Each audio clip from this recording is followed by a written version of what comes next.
So, before we get into this, I'd like to just start off by saying that I generally don't like anime. I don't. I hate the gross sexualization of underage girls, I find the plot and animation usually laughable, the characters boring and childish, and the tropes utilized are so outdated they might as well come from the Middle Ages. I also really don't like open world games. They feel like a waste of time, overwhelming, confusing, and disorienting me, while I never truly get anything done and lose track of the story. I also absolutely despise phone games, so much so that I've completely stopped even using them as the small distractions they are often meant to be. I think they are a plague on my favorite art form and shouldn't be even considered games, rather than plain slot machines. Oh, and lastly, I have a huge problem with the Chinese government, and knowing that most Chinese game companies are in cahoots with literally murdering innocents makes my stomach churn. All that said, I like Genshin Impact. It somehow successfully implements so many of the things I can't stand in video games, and through it creates an experience unlike anything I've ever played before.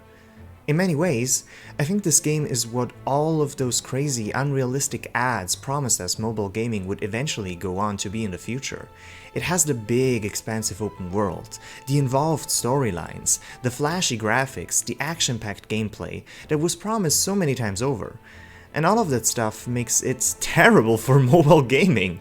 No, seriously, the game is absolutely atrocious to play on a phone, and I have no idea how you're supposed to get anything done there. As well as, the graphics being washed out as hell and the world looking emptier than my bank account after stimping way too much on a certain lady to be mentioned later.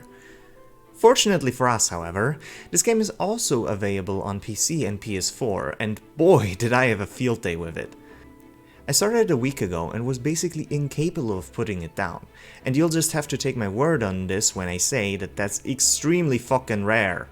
For you experienced players, at the time of writing this, I'm around Adventurer rank 24 with the map completely unveiled and Xiangling, Bennett, Xiangyun, Noelle and Sucrose unlocked in addition to the story characters. I've also spent around $30 on the game. Not that it matters, because money is absolutely useless in this. More on that later. For everyone else, let's get you introduced, shall we? Visually, the game takes a lot of cues from Zelda Breath of the Wild, while at the same time smoothing out its style for a more widely appealing anime look. The game boasts with stunning vistas while exploring, and satisfying effects during combat. As soon as I fell in love with what Mondstadt, the game's first and European-inspired region, had to offer, I unlocked the Asian-influenced Liyue, which I'm currently doing most of my quests in. Its mountains are perfect for the kind of exploring and hiking I love to do, and since it seems to be autumn in it, I feel right at home. Overall, it really reminds me of the crazy exhausting hikes I used to go on with my dad, but I digress. As mentioned earlier, the combat does its best to be satisfying, and while being extremely simple. Since when it comes down to it, characters only have 4 moves, it has enough depth to sink your teeth in. The game as a whole essentially runs on a system of different elements, with every character being assigned to one. The clue is that these elements interact with each other to create powerful combinations. Attack a wet enemy with ice to freeze them, zap someone that is on fire to cause an explosion, etc. This encourages you to creatively switch between the 4 characters in your party to create combos between them and keep enemies guessing. Which is important, by the way. The game is by no means hard, in fact I'd say it's not complex enough to ever be, but the longer you'll play, the tankier and more aggressive the enemies will get, requiring you to have a sound strategy both in what you equip your characters with, as well as how you choose to fight. You will spend a lot of time in fights in this game, which, depending on if you're just trying to explore, can become tedious when you didn't get anything interesting to try out in a while. Oh, there are however some very fun mini-bosses as well as major ones.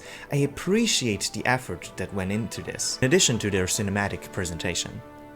But the first big boss I got to fight was a terribly buggy mess, which truly showed me the limitations this game needs to put on itself to still somewhat work on mobile platforms. That's it for combat. Up next is the exploration, my favorite part. I love exploring in this game, and I've never really liked that in any similar game I've played. The world is filled to the brim with interesting locations to discover, many of which come with small puzzles related to the elements your characters wield. Even when they don't, merely discovering all the teleportation points as well as the small elemental fragments used to upgrade your stamina is immensely satisfying. Oh yeah, another thing it shares with Breath of the Wild, sprinting, climbing and gliding through the air all consumes your stamina that you can upgrade at different statues in each region. This prospect of finding these, or the different kinds of chests scattered throughout, makes exploration almost always worth it. Not for the rewards themselves, no, they're usually really bad, but the satisfaction of having found something hidden itself. Also, cooking is fun, I like it. The story is surprisingly solid. No, you're not gonna be asked any deep philosophical questions about existence itself, or even anything more than the standard anime schlock. But the characters are really engaging for the most part. Yes, the female voices are so high-pitched and so loud that they sometimes reach the decibel of a jumbo jet, but they aren't badly written. I particularly relate to Paimon, oddly enough. And yes, the characters are mostly pre-established anime tropes, but not entirely. They often provide a small twist that makes them stand out, and which makes this game, well, oddly progressive? No, I know I'm talking about evil Chinese overlords here, but the game is surprisingly gay. Because it doesn't change whether you've picked a guy or a girl to play as, there will be characters of all genders flirting with you, expressing interests, or asking you to marry their son. There's even a bunch of, rather infantile allusions to lesbianism. And the completely overused trope of the 1000-year-old dragon spirit that chooses to take physical form by looking like an underage girl is completely inversed here by having it be a boy.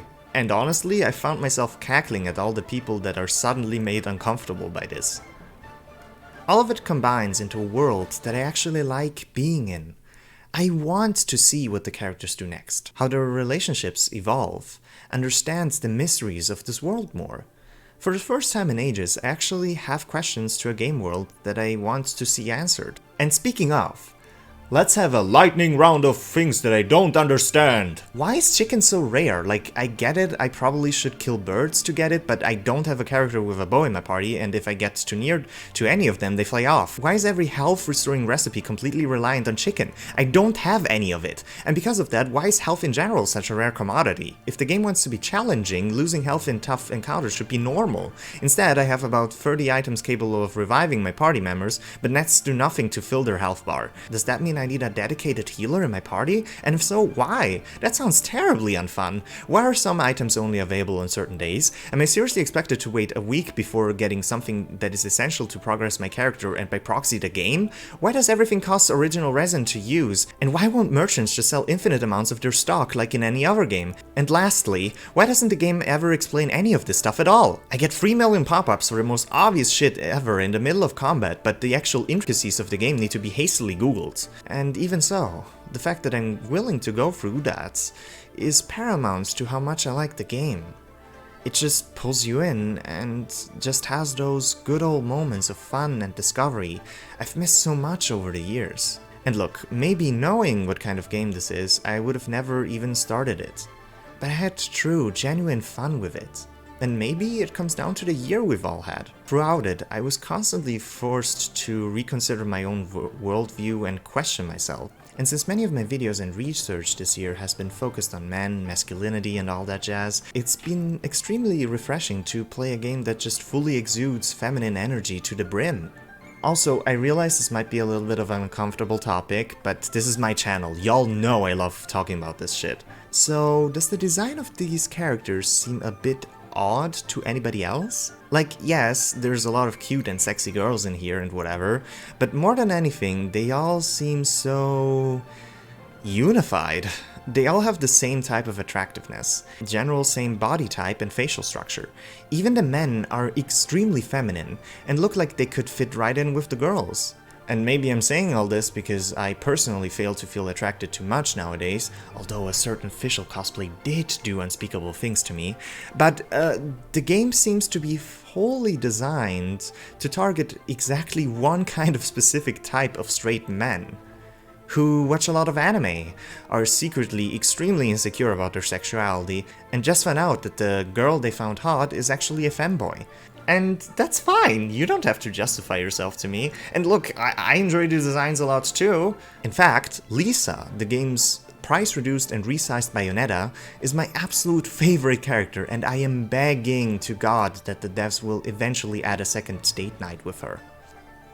So, does everything I've said up until this point mean I recommend the game? Well, yes, but actually no. It's complicated. Unfortunately, this game is a gacha game. Now what does that mean? It means it's mostly monetized through a system of random unlocks that you have to spend money on to receive. As usual, the game confuses the player with vast amounts of different items, currencies and resources to test their patience and resolve in order to tickle money out of them, constantly reminding them of the shop and giving them insignificant amounts of the most valuable currency, the one used to unlock characters, in order to keep the player's mind on one thing only: spending. The problems here are glaring. Even after buying the game's battle pass and monthly login bonus for a collective €20, you're still only going to be able to roll for a 10-pack around 3 to 4 times a month, which, as far as gacha systems go, is atrocious. Added to this, the pricing is laughable. Spending the $30 that I did, I got around 3 rolls, and that's just because you get double the currency for buying it the first time. The rate in which you actually unlock characters is abysmal, leaving you to usually receive weapons that themselves are usually just to be scrapped and used to power up better ones. The game is so terrible in this that even if you would have every character and every actually valuable weapon in the game unlocked, you never get enough resources to be able to actually utilize them, which honestly just makes the whole system collapse on top of itself. There's no reason to actually spend money here because there's nothing to be gained from it. While I personally have unlocked characters outside of my main party, I shudder at the thought of actually utilizing them in fear of the grind that it might represent, both for the characters and the weapons they use. I truly don't understand the point of this. I could see the value in making players addicted to your systems, but there's nothing to even latch onto here. It's just plain toxic, which is a shame. If the game continues to get updates at a regular pace, the money required to access new content will only increase exponentially along with it. And it's already at a point of no return. All of this makes me kind of sad. Because at its core, different from a lot of games that get published nowadays, there's a good game in here somewhere. A game that is well worth experiencing. And in an alternate reality, maybe this game would have come out as, a normal video game that you just buy for $60 and have all the characters and just gets to explore the world. I quite like that thought.